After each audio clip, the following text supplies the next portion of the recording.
Hey Mama, I hope you are well. Welcome back to this week's episode of the Soul Mama podcast. And today's guest is Sakina Ballard. And Sakina is a birth trauma specialist, and she was recommended to me when I was speaking to a woman about her traumatic birth and what had helped her to heal. And she had said that you have to speak to Sakina. She has really supported me on my birth healing recovery journey, and she speaks a lot about birth trauma.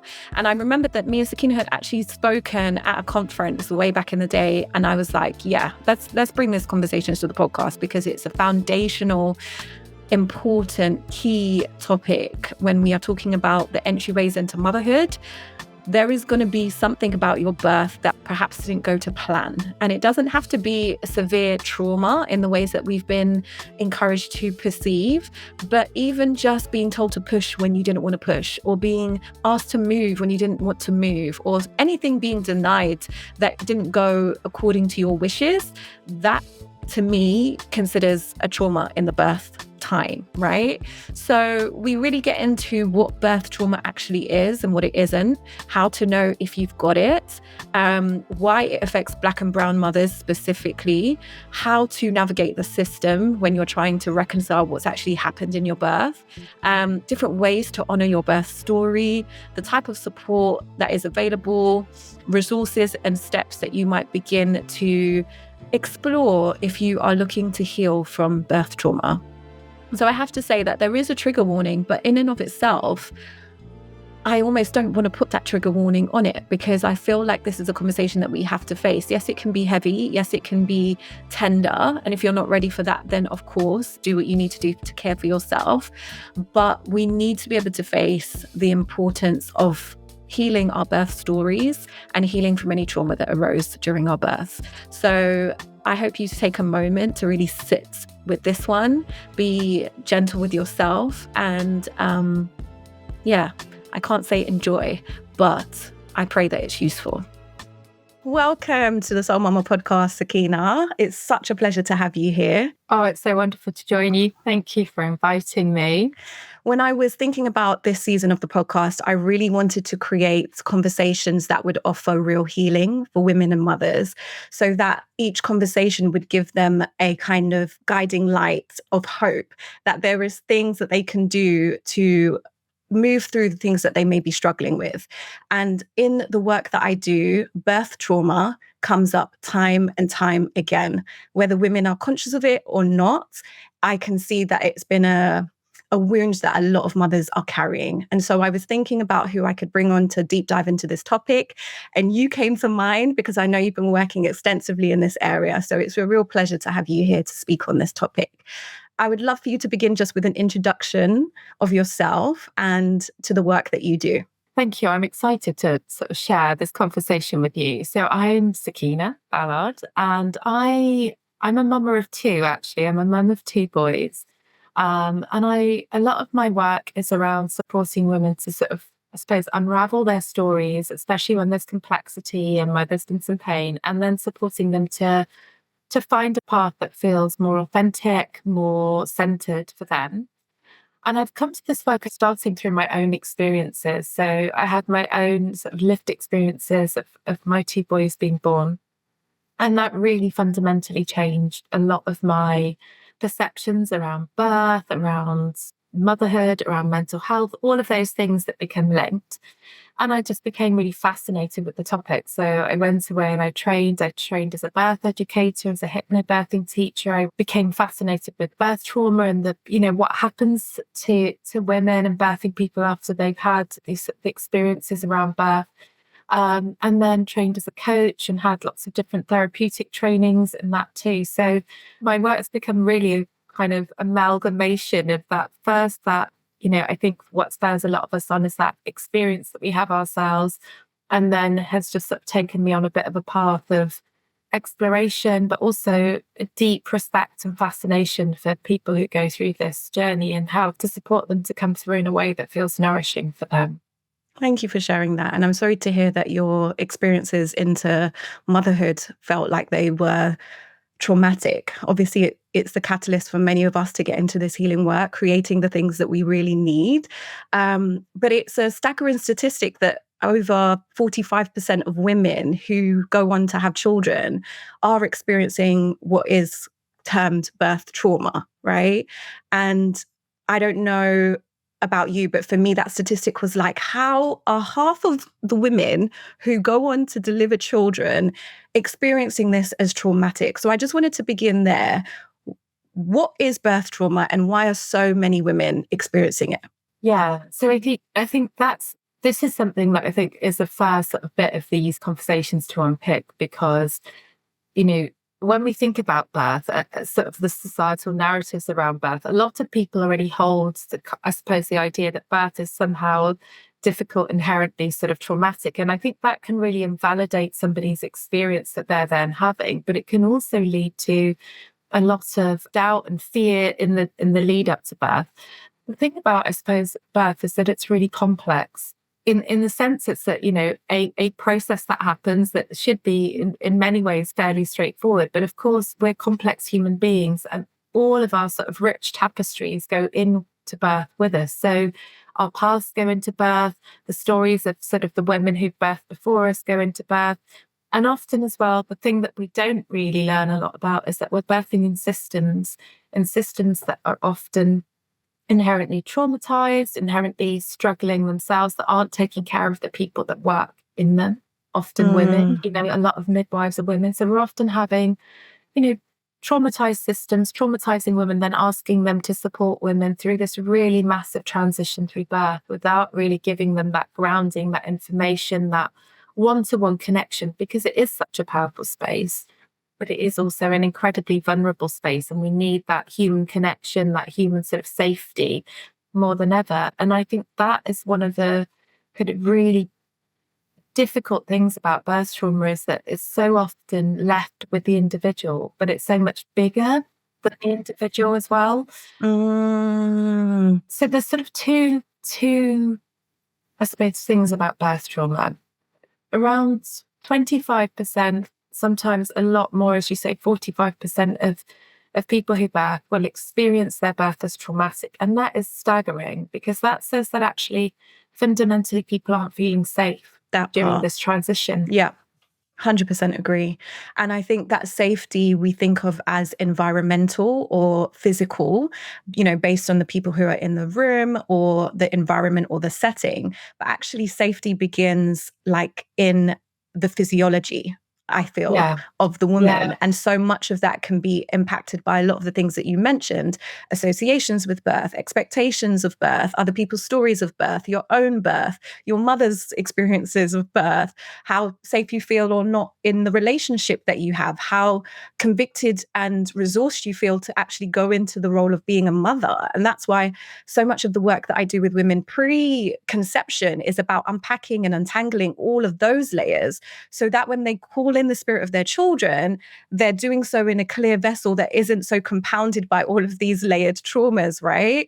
But when that then intersects with this system, as you mentioned, that is also traumatized, it feels as if it's setting us up to fail. That there is almost, if you come out unscathed, you're the rarity, not the norm.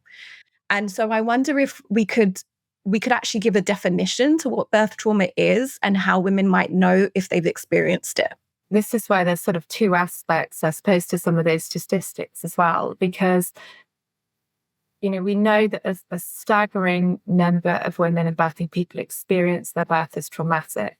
And so that might be, as we say, feeling unsafe, feeling like actually you're stuck in this process, people aren't hearing you. Often it's about feeling totally unseen, unheard, out of control. These are the themes that come up over and over: feeling unsafe in the body, feeling violated in the body. There's not that kind of consensual, safe relationship with the caregivers, feeling like you don't have choices, feeling like those choices aren't validated when you try to make them, that you're fighting a system to try and be heard and seen and get what you need, or feeling totally uninformed, feeling totally like you don't know what's happening, and this is just happening to you rather than you're centered and a part of it, and this sort of, incredibly big transition that's happening to you. A lot of people feel that actually that all of that stuff is taken out of control. And we know that when those factors are in play, people often experience their birth as traumatic. And that's incredibly difficult. It can lead to us feeling like we've had a sense of failure, feeling like our bodies have failed us, feeling like we've failed our children, failed ourselves, feeling a sense of shame, of guilt. It can actually lead to a lot of kind of issues around reconnecting with our body, especially then when we're thinking about holding our babies, feeding our babies, healing any kind of post-birth bodies, whether that be having any tears or anything, that just that postpartum healing. It can lead to a lot of disconnect, a lot of fear, and a lot of anxiety within ourselves around what's just happened to us. Yeah. And the second part of that, I think it's important to also distinguish, is that we can have that experience, but it doesn't necessarily mean that we will have a kind of a medical diagnosis of, say, PTSD, which people can get through birth. So I think it's important just to make that distinction, that actually we can have those incredibly challenging feelings, but over time, those will heal and resolve, even if the narrative is left with us. But actually, for some people, about 1 in 25 people, what will happen is actually those nightmares, that sense of fear, that sense of disconnect, that sort of difficulty healing the body, healing the mind, replaying the story, the sense of shame and guilt becomes pervasive and it doesn't heal. And that's when also we need to think about, actually, has somebody been left with a sort of essentially PTSD from their birth too? So there are sort of these, I think, two levels. And I think sometimes it's important just to distinguish those, not to devalidate anybody's experience, but to know that actually, if your birth was some time ago, but you're still really struggling to process what's happened, and you're finding that actually you're having nightmares, you're having flashbacks, you have a lot of anxiety, fear about revisiting even some of those spaces, or, things that are still left as real deep scars, then we sometimes need that additional bit of help too, as well as the healing we might do ourselves. We might need some support in healing. Yeah, it's really helpful to distinguish that, because I think when people hear the words birth trauma,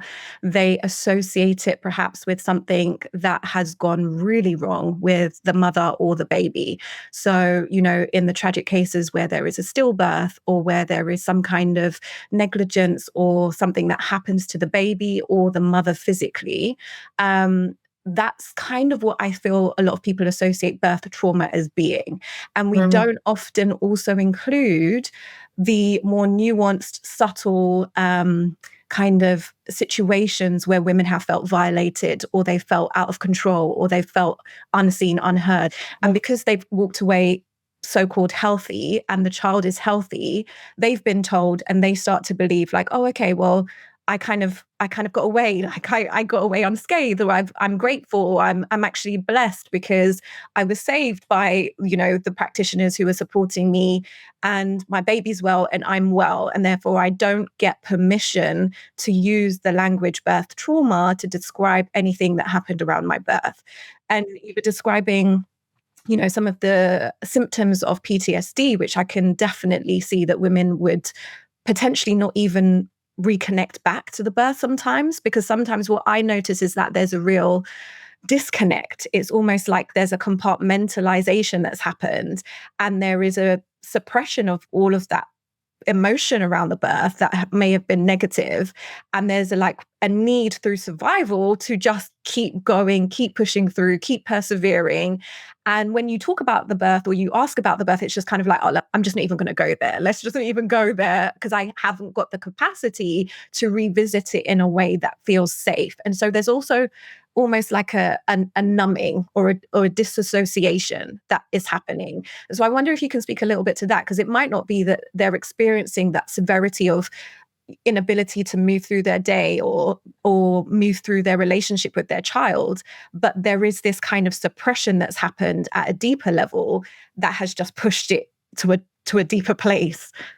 Yeah, and I think that happens a lot, actually, and I think that happens a lot more than we realize, because I think for a lot of, I think actually society asks people to do that. You've given birth, your baby's fine, crack on. Exactly. I think that is something that a lot of mothers, parents feel, and they don't get the permission, they don't get the time, the space, they don't get the check-in a lot of the time when you see a new parent, everyone's cooing over the baby. Very rarely do we ask somebody, how was the birth for you? Are you okay? We don't give that time or space or permission. And so it's very difficult, I think, then for parents to feel, and mothers particularly, to feel that they can take it, because I don't think it's there a lot of the time. The expectation is you are going to bond with your baby and it's going to be this beautiful thing and you're going to feed them and it's all going to be in this sort of bliss state, when actually the reality, as you say, for a lot of people is they leave, they just kind of get told, well, that was okay. You had a normal delivery in inverted commas, your baby's fine, you're okay, go on, you're doing great.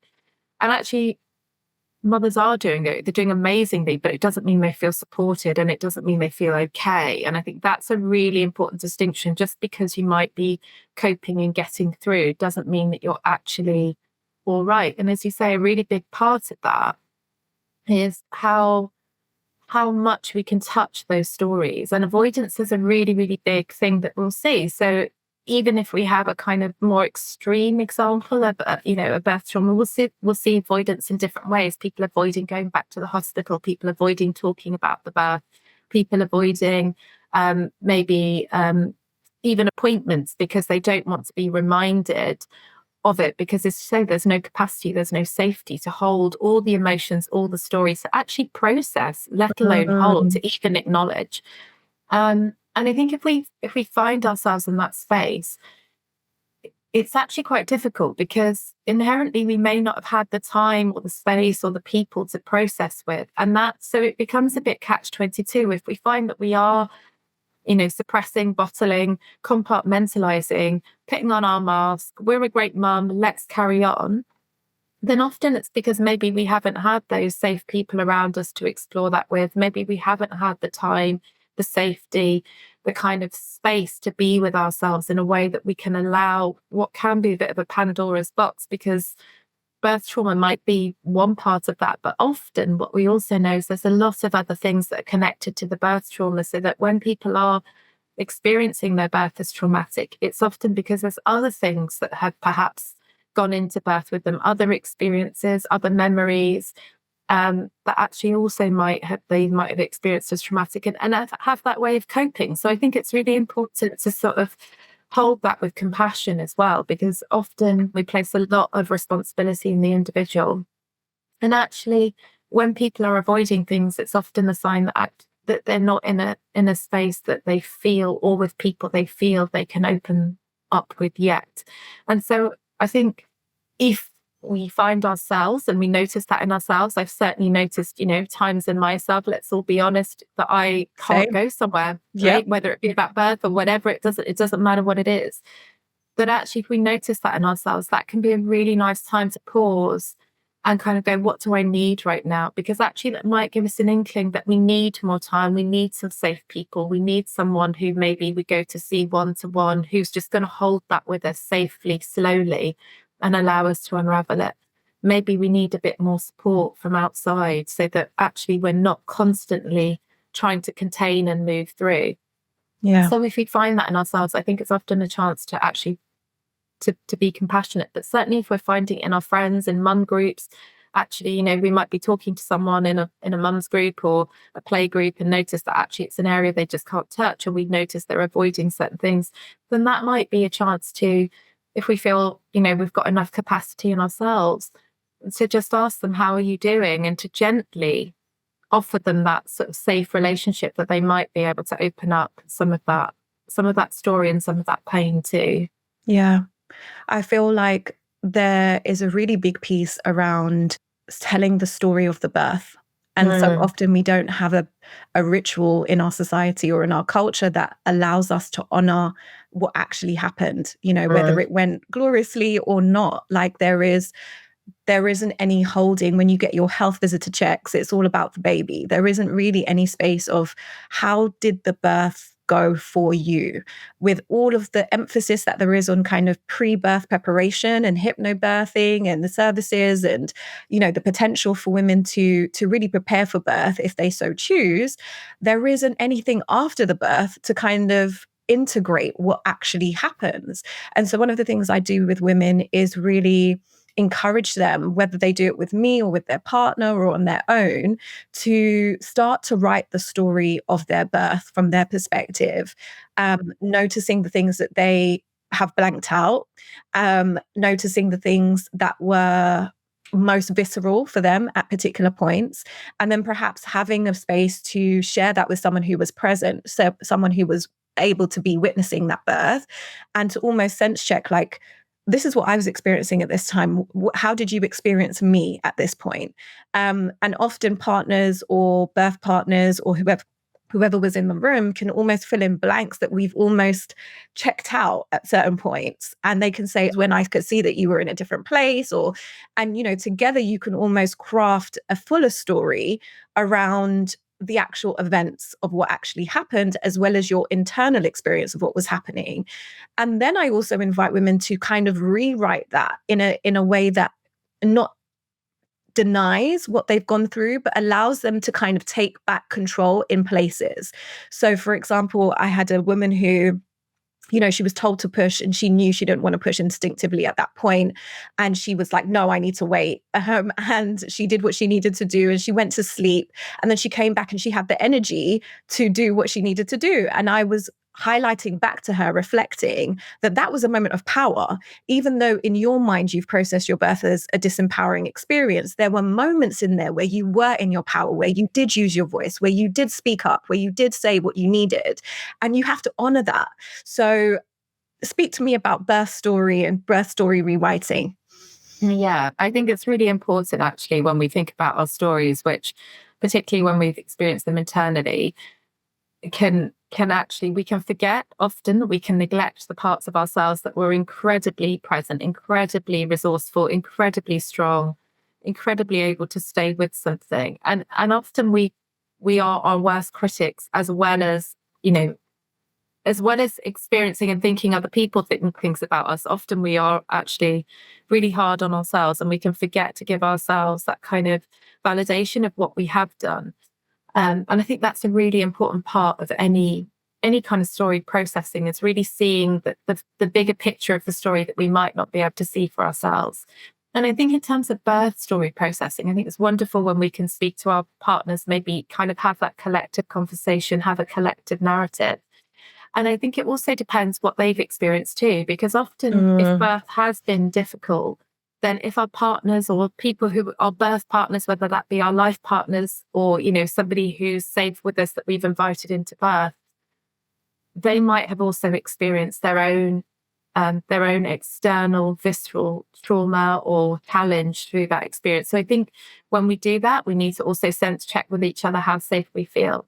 And as you say, we need to hold our own story whilst knowing what parts we want to rewrite, because one of the things we can avoid sometimes is actually delving into our own feelings that might stay present with us by kind of going, oh, okay, well, that bit's all right. I'm invalidating our own experience, right, in order to try and move through it. So I think it's a wonderful thing when we can do that, and particularly if birth has felt safe enough for the other person to hold us through that, that's really powerful. I mean, there's some fantastic resources for it as well when people want to come and write that can help them. There's a book called How to Heal a Bad Birth, which I would really recommend. And Dr. Emma Svansberg, one of the co-founders of Make Birth Better, wrote a book called Why Birth Trauma Matters. It's a really small, accessible, beautiful book that's just a very validating way to maybe, you mentioned earlier, people think maybe their birth was traumatic, or they're listening to this and thinking, actually, I had a difficult experience. Was it trauma? That's a really accessible book, just to give ourselves that permission to sort of feel actually what happened to me, what was my reality. But I think sharing our stories is really, really important. But as you say, it's about who we might share them with and who can hold that and help us structure. Because particularly when we've had difficult stories, what can end up happening is they replay and we can ruminate over them. So we're not actually processing that story. It's actually just strengthening the narrative that we might not necessarily want to hold. So as you say, actually having someone to work with like yourself, or, somebody who's going to contain, and having that story told, held, the parts that feel painful, being able to maybe reframe them if we feel we've got that capacity for reframing. But also it's often, there's two things as well, that it's visceral, it's deep, birth stories aren't just cognitive, so we can do a reframing. But as you mentioned earlier, birth is deeply visceral. And when we retell our stories and we open up those spaces, these are deep body held emotions, sensations and memories. But actually, we also need to tend to that too. So we need to be in spaces where we can pause, we can breathe, we can sleep, we can nourish ourselves as our bodies are also letting go of some of these stories. And that's really important, to give ourselves permission for that too. We can mentally process something, but we also have to often viscerally process it. And the other thing I was going to say to that is another thing sometimes people find helpful, and you can do this, I think it's up to 7 years after your birth, is you can have a birth debrief. So if you have experienced birth as difficult, you can ask to go back, and often a consultant midwife or somebody who is at the space that you birthed or leading the team that you birthed can go through your notes with you. So even if you don't have, say, a partner who can do that with you, sometimes you can, well, anyone can go back up to 7 years and actually can have your birth story via the notes sort of talk through with you. And actually, a lot of the time people find that quite healing. It's exactly what you said. It's somebody else giving that external perspective, looking through the notes, saying, well, at this point, decision was made. And you actually did incredibly well. And look what you did. You managed to get to this point, and you made this decision because you were tired, or you needed rest, or you needed some space, or you needed things to move along, whatever it is. And actually having that can also be really helpful. So even if we don't have that safe person and a partner or somebody who could do that with us, who is present at the birth, we can have that maybe through our healthcare providers and the midwifery team, which I know a lot of people find really healing, just to go back into a space and actually hear just what they did and how powerful and how strong and how incredible they were every step of the journey, which is something we can often forget. And so in thinking about what you alluded to earlier, in the sense that the system itself is inherently traumatized and the medical system kind of is set up to almost decenter the birthing woman, right? Like, she's not coming in her full power to have an experience that is going to be inherently her own. She is coming in to be managed, to be monitored, to be kind of moved through a particular process as they see it. So as we're speaking about this, for women who might want to have further children, or who are pregnant and are hearing that may not be the safest space to birth, is your answer to perhaps set up a home birth, or to have an alternative space in which you can birth that you feel safe? Or are there ways that you can engage in the medical system in a way that kind of protects you from birth trauma? That's a really good question. And I think there isn't like a really easy answer to this, because we're really talking about individual needs. And this is the ultimate question. And I work with Make Birth Better, which is an amazing organisation of parents and professionals coming together to really think about birth trauma. And we often sort of delve into this question, how do we do this? How do we support people inherently feeling safe in something that we know is a traumatized system? Home births are for some people, they're not for everyone. And I think it's really important to know, if I'm working with someone, what I would delve into is what makes that individual feel safe. And in order to know what makes you feel safe, you actually need to understand what your vulnerabilities are. And that's sometimes what we need space and time to do, because we don't necessarily understand the susceptibility that we have. For example, if we've had previous traumas, sexual traumas, physical traumas, most of the time people don't necessarily link their past to what's happening in their present. So if you've had previous birth trauma and you're thinking to birth again, of course that previous experience is going to impact you. And then if you were to track back a little bit more, you might find there are other experiences that happened in your life that left you feeling physically vulnerable, that left you feeling unseen, unheard. And they're things that also need to be given space and time to consider. So that actually it's not so much where you give birth, but it is about having that time to understand what you need and to try and put some scaffolding and some protection around you. So for some people, actually birthing, in their own space, having a home birth, really being with the people and the places that make them feel safe, that's really important. But for others, that's less important. What feels more important is actually that maybe they can try and get the same midwife. And so you might push for a continuity of carer. So you might actually say, look, I've had these previous traumas. I really am the sort of person who needs to have the same midwife through my care. So that might be where you advocate. It might be making sure that whatever happens, your partner, your birth partner can stay with you, or they can advocate for you, because actually you don't feel safe trying to have those conversations. And some people might do a lot more preparation work with their birth partners to really understand what their needs are, and their birth partners really try and create an environment that feels safe for that person, so that person can really tune into their internal experience, because they feel safe that the external experience is going to be looked after by somebody they know and they trust, and who's there looking out for them. And for some people, it might be things like, actually, if there's been previous sexual trauma, they might say, I absolutely do not want to have internal vaginal examinations. It can be something as small as that re-empowers somebody to say, if you can leave me alone, or, not do that, then I'm willing to come into the birth centre. I will feel safe being with you if you can give me these sort of protections for my body, or, my psyche. So there are lots of things we can do. And I think often it's a shame that we put such an onus on an individual who might already be traumatized by that system. But I think for the individual, it's empowering to know that they're not just going in totally exposed, totally vulnerable, because they have an understanding of who they are and what they need. And that's incredibly centering for a lot of people going into birth, either for the first time, having explored what their vulnerabilities are and their susceptibilities. They're not always vulnerabilities, sometimes they're strengths, just susceptibilities to what might cause trauma. But actually also for those going back in, to be able to try and harness a different experience for themselves, something that feels more healing, that feels like they are more part of that experience for themselves, because they've been able to bring their voice and their presence to it in a way that they feel seen. And so it can really depend on the individual what that looks like. But I think it is important to also say that whilst that onus goes into the individual, we also often want to empower that individual to ask the system to meet them. Right. It doesn't mean that they will, we can't guarantee what's going to come back to us. But actually, it's okay to ask for what you want, and it's okay to ask for what you need, especially if you know that there has been a kind of harm or a wound left there before. It's even more important to know that you're allowed to ask for what you need, and to push for it too, because things are available. Continuity of care is available. Home births are available.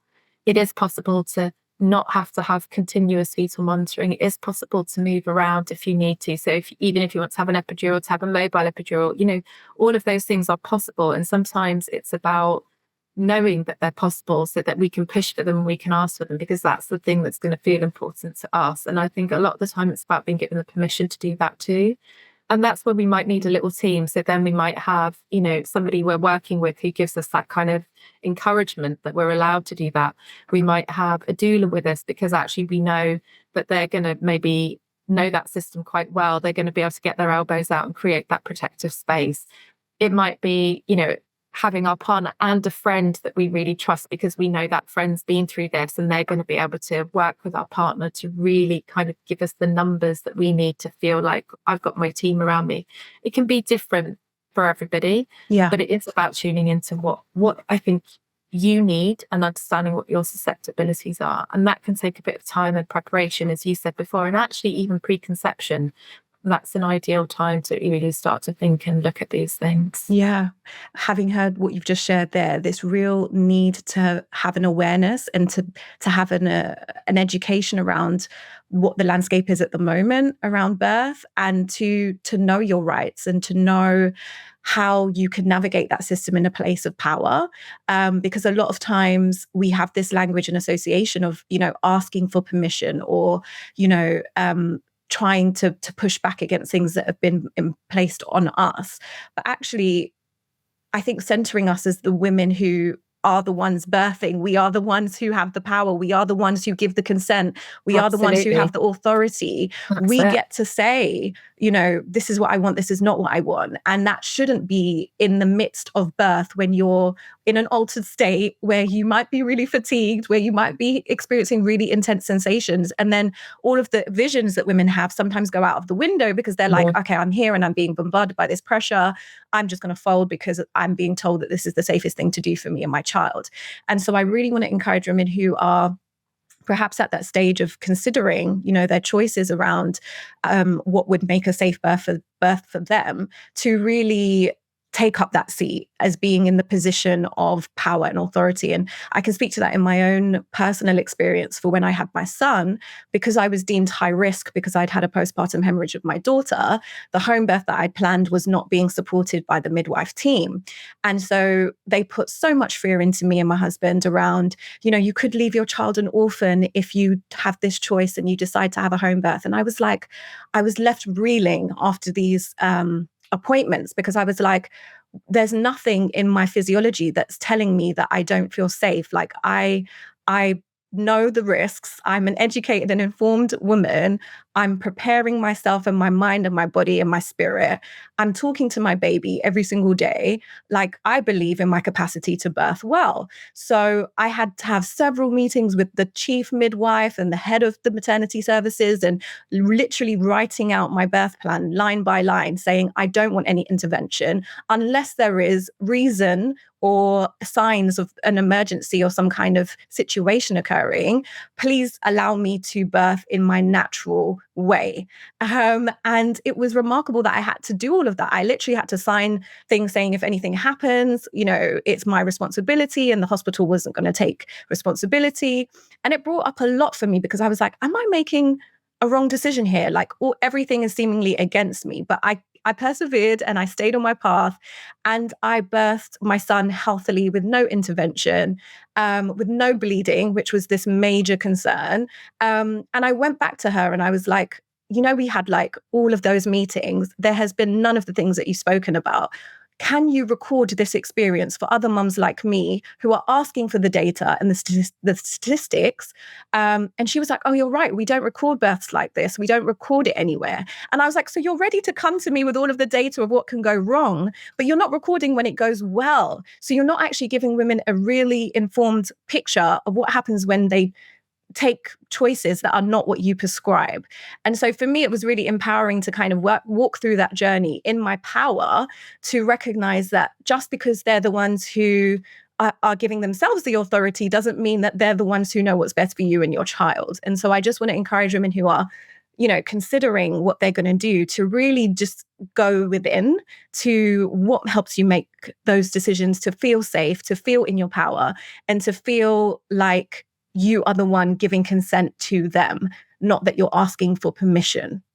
But on that note, I wanted to just speak to Black and brown women specifically, because we've had the Embrace report. We know that there are statistics around higher rates of mortality, both for mother and child, for Black and brown women compared to their white counterparts.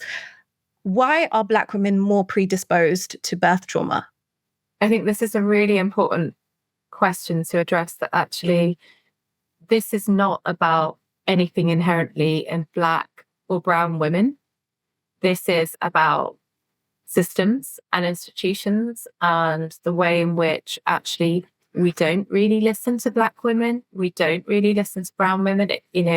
I've got, as you know, my own podcast, Complexion, sharing the stories of Black and brown voices, because actually when we look around us, who are the stories we hear the very least? Who do we never really hear from? And we hardly ever hear from everyday Black and brown women who are just often at the very bottom rung of where we really place our attention, right? We do not hold their stories in mind. We don't see them. We don't hear them. We don't hold into account their realities. We don't hold into account their stories, their survival, all of the things, the intergenerational stuff that they're holding. These powerful, amazing women getting up every day, literally weaving their stories into the fabric of our society, and we very rarely pay attention to them.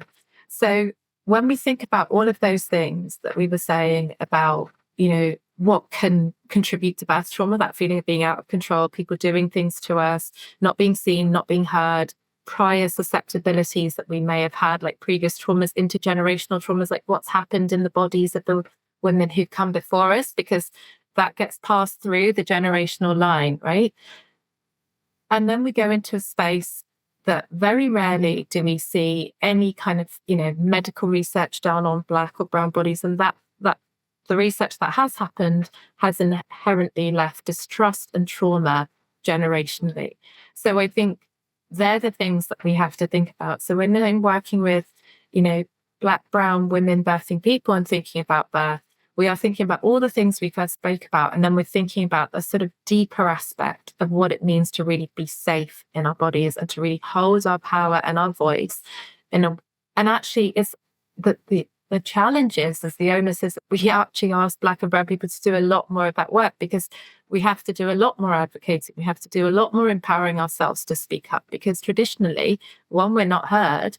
And two, we've had this sort of colonialist system that has given a massive power imbalance. I know that if I saw, a white male doctor, the perception that happens to me is, wow, that's where power lies, right? So there is an even greater power imbalance and dynamic that can happen. So I think a big part of it is holding in mind, actually, not that it's actually to do with the individual, it's to do with a lot of things around. And actually, we ask the individual to probably have to do, sadly, in order to experience birth in a way that feels safe for them, they have to currently do a lot more of the work. And what would be amazing to see is the systems, the environments really starting to hold that susceptibility that they've created a lot more. And I think when I was listening to you say that, I was thinking about the dynamics that happen when you are in a minority in an all-white birth team, right? There's potentially the physiological, visceral fear that you might feel, having heard the narratives around the unsafety for Black and brown birthing women in these spaces. You're coming in with potentially extra fear, extra anxiety. And then sometimes there's this sense that, okay, well, if I have a Black doula or if I have a Black midwife, that's going to make me inherently a little bit safer in the room.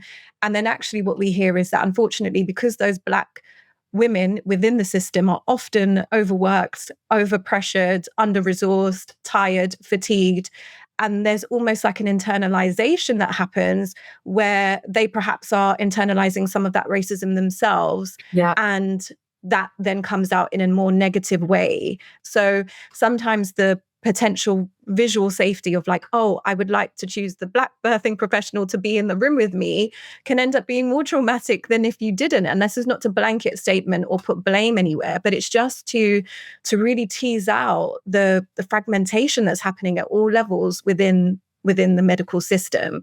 So what are your thoughts on that? Yeah, I think, it is so complex, right? Because we inherently need people that we feel safe with. It's an evolutionary adaptation. Humans birth with somebody, and we birth with people who make us feel safe in environments that make us feel safe. They are the most supportive ways in which we can birth. And it actually doesn't matter whether we birth vaginally or abdominally. Actually, what we need to support any kind of physiology, to support an experience, is people and environments that make us feel safe. It's incredibly challenging what you've just posed, right? Because how do we create or ask people to come in when we know that actually they might feel safer to us, but actually in a system, they may not feel fully safe. They may not have that kind of safety. I'd love to give like this brilliant overarching answer, and I don't think there is one. I think what it comes down to is actually very honest conversations, very honest kind of relationships with people. So actually, if we're feeling that, I think we call out the team, right? I think we name it with our midwifery team and say, or our healthcare team, or whoever it is, if that's something we're feeling, being able to say it out loud and say, actually, I'm not feeling very safe here. Like, I'm in a team of all white people. I feel vulnerable. I know what the statistics are, but I also understand the reality of what it means to live in my body and my complexion. And this doesn't feel good for me. How are we going to work on this? I would like this person to come and support me. How are you going to make sure that their voice is heard in the room? Because that's a concern for me. And I think sometimes the best way that we approach these things is to call it out. because Right. there isn't that answer. There isn't a magic solution and actually it's the work that those teams need to do. They may not realize that's how they've set themselves up. That's how they're being experienced. And actually there's a learning opportunity for them there too. And there's an opportunity often when we're in those spaces to actually have our voices heard in a way that feels authentic and meaningful, rather than perpetuating this sort of cycle that goes around. And so, if we find ourselves in those positions, I'd say sometimes the best place to start, certainly, is to call it and name it, because we're allowed to feel the things we feel. And if it's Okay. there and we're going to be expected to feel safe with people, then we need to at least be able to be honest. We need to be able to trust them. And that's the base level of safety, is I can tell you how I feel and you'll receive me, right? Yeah. So that's where we start, I think. And to remember that we always have the choice, right? If it doesn't feel safe and that is still not being heard, you do get to choose if you want to choose a different birthing team, or if you want to Absolutely. move to a different hospital, if you want to transfer to that being a home birth, or you want to have your doula, or you want to invite your friends. I've had one of my clients have her 4 best friends all around her while she Yeah. gave birth, and I was like, that's amazing, So there are so many ways that we can call in the safety and call in the support. And I think it's really important to remember that. So we've spoken a lot about some of the issues, both systemically and that can occur in women who have experienced birth trauma. I want us to spend some time talking about healing it. You've mentioned kind of seeking out support to rewrite your birth story, but what else can women do who know that they've had a traumatic birth and want to actually heal it and process it? What can they do? So I'm just going to first just share some resources that actually anyone can go to. They're free. They're places that are very informative. So there's a book called How to Heal a Bad Birth, which is if you think, actually, do you know what? I wouldn't call my birth traumatic, but I didn't have a good birth. That's a brilliant place to also start, starting to unpick what were the emotions, what happened. And I would recommend that for anyone who feels dissatisfied with their birth. It's a really useful resource. Why Birth Trauma Matters by Dr. Emma Svansberg. Have a look at Make Birth Better. There are so many stories, resources on there. We share stories of parents. We ask parents to share their story too. That can often feel very healing. There's a network of champions on there, so other people who are wanting to use their experiences and make a difference. So there's lots of brilliant stuff there. I'd also recommend AIMS and Birthrights if you're thinking of birthing again. They both have resources and can support. So that there's, some signposts for people if you're kind of feeling like, I need to get into this more. If you're wanting to explore it for yourself, first off, I think it's giving ourselves a bit of space and time, carving it out to actually just be with our story, journaling it down or leaving voice notes for ourselves. Some people don't enjoy writing. Being able to actually get our story out of us, right? Like, so it doesn't matter where we put it initially, and it doesn't even have to be with somebody else to start with. First of all, it's being able to acknowledge what we feel has happened. So that very first part is validating for ourselves that this story has happened to us. And then I think another part of that is, as you said, the next bit is finding someone who can witness that, right? Someone safe, someone who's going to help hold that story, maybe help us reframe it. That might be a partner, it might be, people who work professionally like yourselves, like myself. We can hold those stories, we can help shape them. It might be going back and speaking to a consultant midwife, someone else who can hear, who can help hold that story. That's the kind of cognitive part, right? So that's the bit where we acknowledge our story, start to reframe our story. But often what we're also left with is the visceral, the emotional parts of our story that can feel much harder to allow to settle. And that's where I think we need to get some support. So if we feel somatically that we're not healing, if we've had a bad birth, often we find that our bodies don't heal so well either. It takes longer, or we're feeling that sensation of pain in the body. So really getting some physical support to heal. That can be a massive part of healing and moving forward, is acknowledging our body. So I know for women often who've had cesareans, one of the things that they feel really sad about is no one checks their scar. No one asks them, how's your scar healing? That really physical manifestation of their birth, if they found a cesarean difficult. Not everybody does. Some people do, some people don't. But actually acknowledging the places that we've given birth. So asking someone else to check it for us can be a really nice way of feeling cared for. And also starting to connect with it ourselves.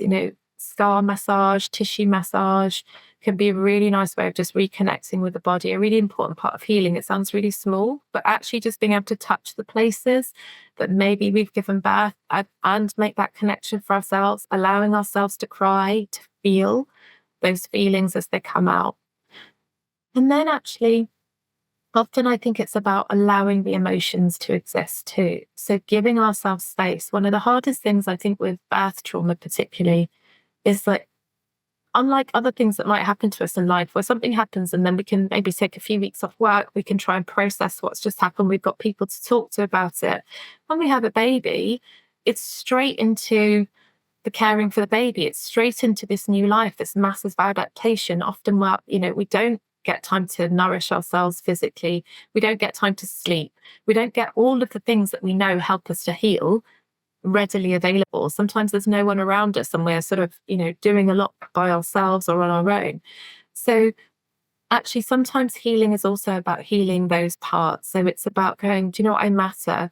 So I'm going to take time to physically go to the toilet, to drink my water, to really allow the body to heal and to connect with the body, to take a warm bath, to have a massage, not to, be pumping out, trying to get my body back in inverted commas, but I'm actually going to nourish this process of my body of healing.